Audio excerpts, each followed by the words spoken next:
दोस्तों नमस्कार। दोस्तों, इतिहास बनाया जाता है, इतिहास मिटाया नहीं जाता है। लेकिन अगर कोई यह मान ले कि इतिहास मिटाने को ही इतिहास बनाना है तो फिर क्या स्थिति हो सकती है, उसका पूरा नजारा भारत में देखा जा सकता है। और खास तौर से राजधानी दिल्ली में दौड़ती हुई गाड़ियां, उन गाड़ियों की पिछली सीट पर बैठा हुआ मरीज और मरीज के नाकों में लगी हुई ऑक्सीजन, यही वो परिस्थिति है जो कमोवेश दिल्ली के हर 10 में से 2 से 3 गाड़ियों का नजारा यही है। दिल्ली की सड़कों पर लॉकडाउन की परिस्थितियों में आपको सिर्फ 2 ही तरह के लोग दिखाई देंगे। एक, जिनके हाथों में सिलेंडर है। दूसरे, जो किसी तरीके से मरीजों को अस्पताल में भर्ती कराने ले जाना चाहते हैं। और जिन दुकानों में आपको भीड़ नजर आएगी वह मेडिकल की दुकान है। दवाई कहीं मिल नहीं पा रही, ऑक्सीजन की व्यवस्था कहीं है नहीं, वैक्सीन की परिस्थितियों से लोग अभी भी 2-2-4 हो रहे हैं। और इन तमाम स्थितियों में दिल्ली की सड़कों पर दौड़ते हुए ट्रक जिन पर ऑक्सीजन लदा है, दौड़ती हुई गाड़ियां जिनकी पिछली सीट पर मरीज बैठा हुआ ऑक्सीजन ले रहा है, और फिर ऑटो पर या फिर स्कूटर पर अलग अलग तरीके से ऑक्सीजन के सिलेंडर लेकर घूमते हुए लोग। ऐसी परिस्थिति दिल्ली ने कभी देखी नहीं थी। लेकिन यह परिस्थिति सिर्फ अस्पताल तक नहीं थमती है, बल्कि शमशान में भी इसी तरीके की कतार आपको नजर आएगी। तो एक सवाल आपके जहन में तुरंत आएगा, यह देश चला कौन रहा है? और अगर जो देश चला रहा है, क्या उसके जहन में यह सारी चीजें बिल्कुल नजर नहीं आती है? यकीन जानिए नजर आती है, क्योंकि दिल्ली के भीतर या कहें उसके बीचों बीच एक इमारत भी खड़ी हो रही है। 4000 वृक्षों को गिराया गया, काटा गया। 400 वृक्षों को उखाड़कर किसी दूसरी जगह लगाने का प्लान भी किया गया। लेकिन आज भी वहां काम नहीं रुका है, क्योंकि वह इमारत इस देश में सेंट्रल विस्टा प्रोजेक्ट की है, जिसके दायरे में प्रधानमंत्री का घर भी आएगा, देश के उपराष्ट्रपति का घर भी आएगा, उनका भी निवास होगा और पार्लियामेंट भी होगी।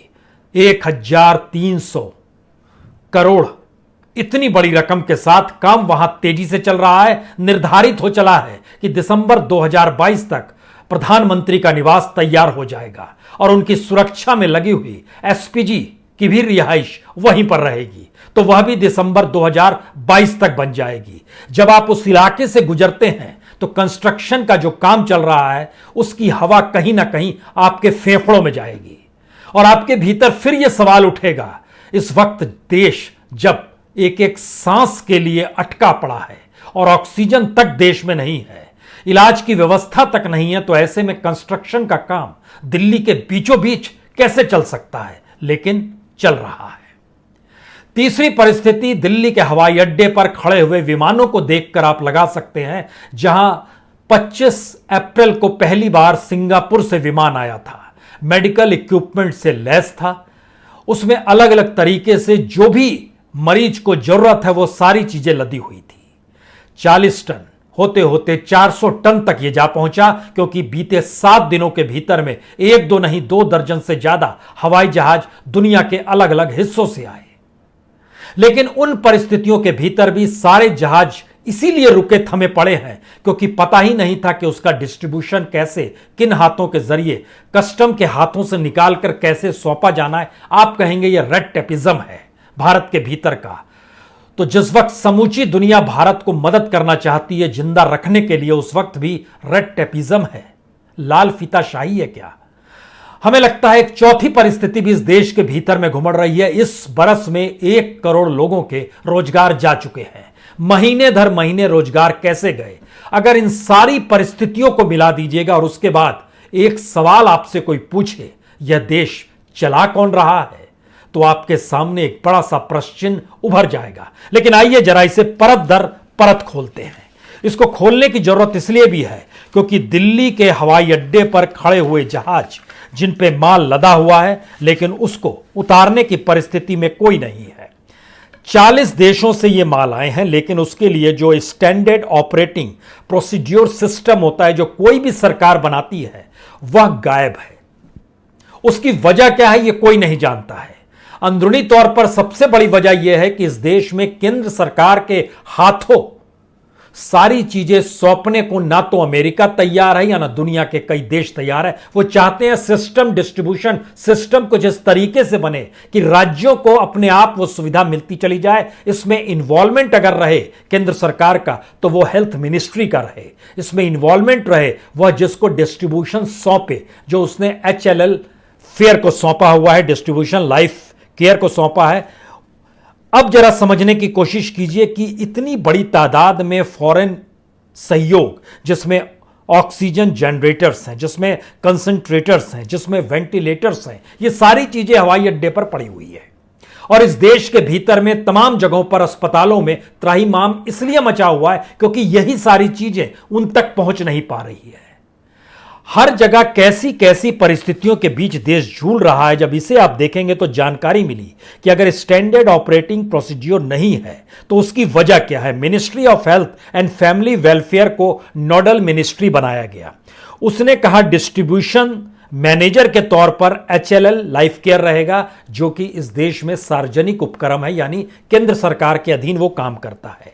जो इंडियन रेड क्रॉस सोसाइटी है उसको ऑफिशियल कंसाइनमेंट लेने के पावर दिए गए, जो कि इस देश के विदेश मंत्रालय से उस कंसाइनमेंट को लेगा और उसके बाद वो प्रोसेस शुरू करेगा। अब सवाल है कि इंडियन रेड क्रॉस सोसाइटी के पास अगर वो कंसाइनमेंट ही नहीं पहुंचेगा तो वो डिस्ट्रीब्यूशन और बाकी चीजों में कैसे जा पाएगा। तो इसको किसने अटकाया है, पहला सवाल ये आता है। दूसरा सवाल, रेड क्रॉस सोसाइटी ने एक ऐसी व्यवस्था करनी चाहिए कि जिसमें HLL जो है, जिसको कि एक लिहाज से प्राइमरी कस्टम उसी को दे दिया जाए, यानी कस्टम एजेंट के तौर पर HLL लाइफ केयर रहे और डिस्ट्रीब्यूशन मैनेजर के तौर पर इस देश की मिनिस्ट्री रहे, क्योंकि हेल्थ मिनिस्ट्री देश भर में तमाम स्वास्थ्य मंत्रालयों से संपर्क साध सकती है, राज्यों से पूछ सकती है, बता सकती है। तो उसने कहा हो सकता है इसके जरिए चीजें इंप्लीमेंट हो जाए, तो इसका इंतजार करना होगा। ये चीजें लागू हो रही हैं तो आने वाले 24-48 घंटों में हो सकता है हवाई जहाज से चीजें निकलनी शुरू हो जाए,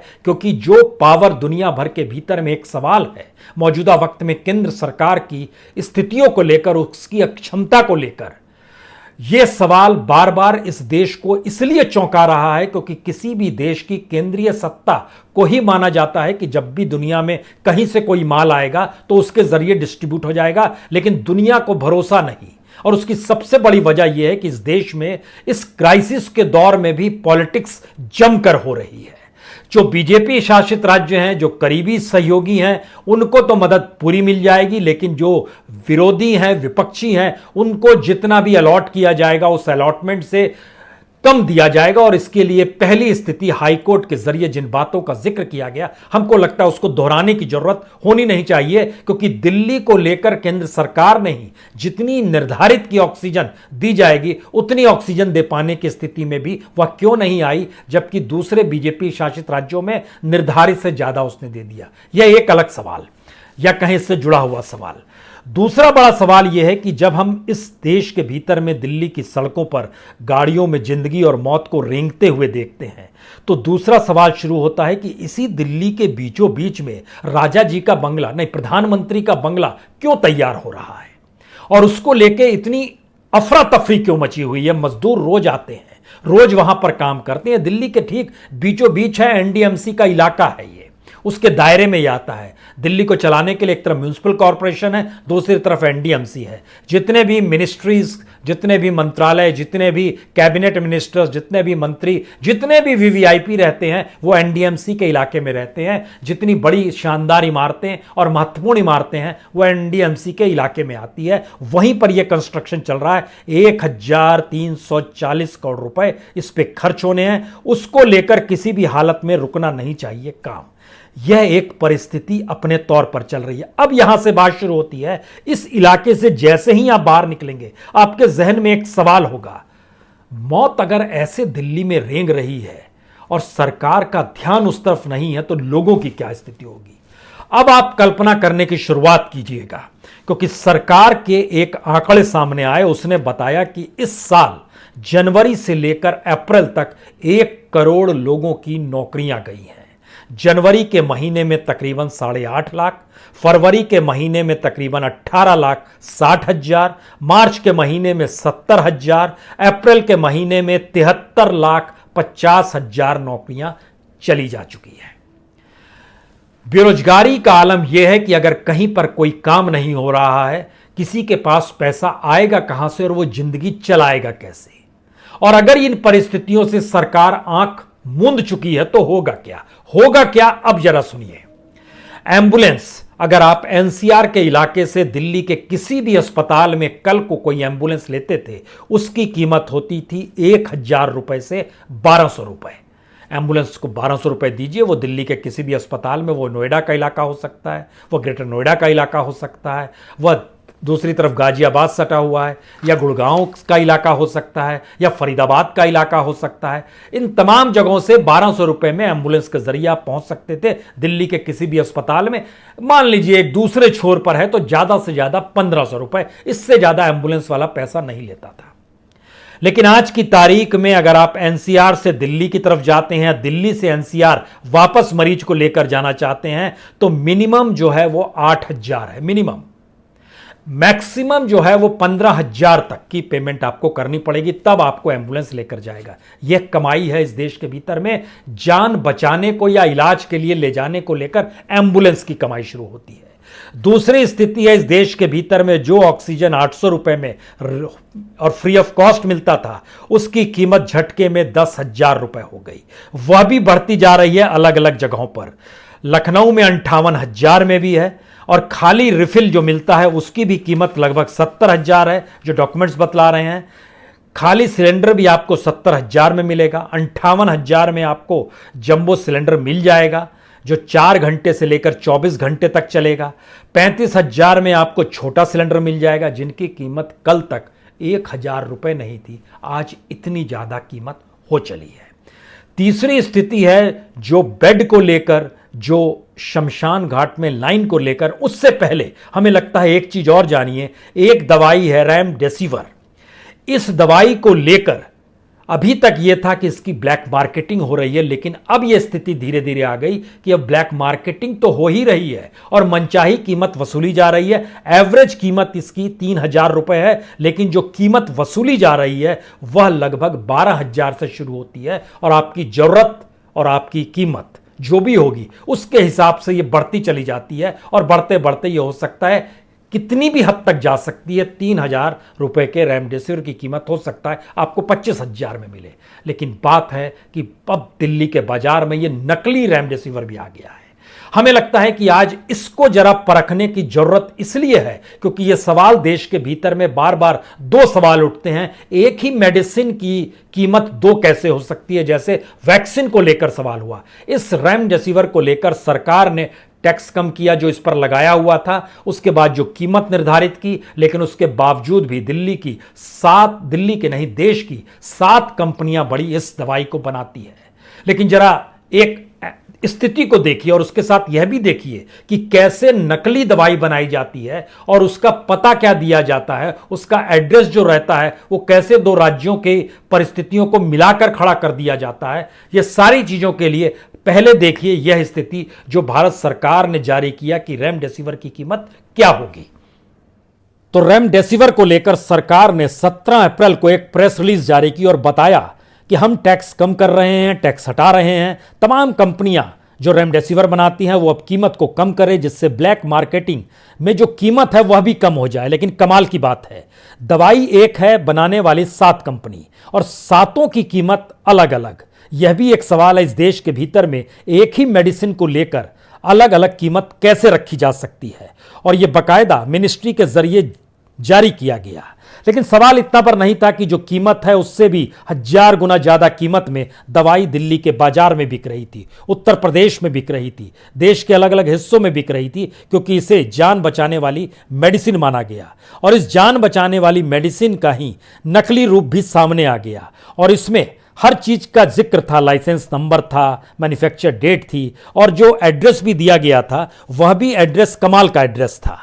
उसमें जो प्रिस्टलाइन लाइफ साइंस थी, यह तो सिक्किम की एक कंपनी चलती है वहां पर, लेकिन जो एड्रेस था A229 PIP DIC और ये सारी चीज़ों जो थी, इंडस्ट्रियल स्टेट मिल्लापुरम, ये दरअसल पुडुचेरी से उठा लिया गया।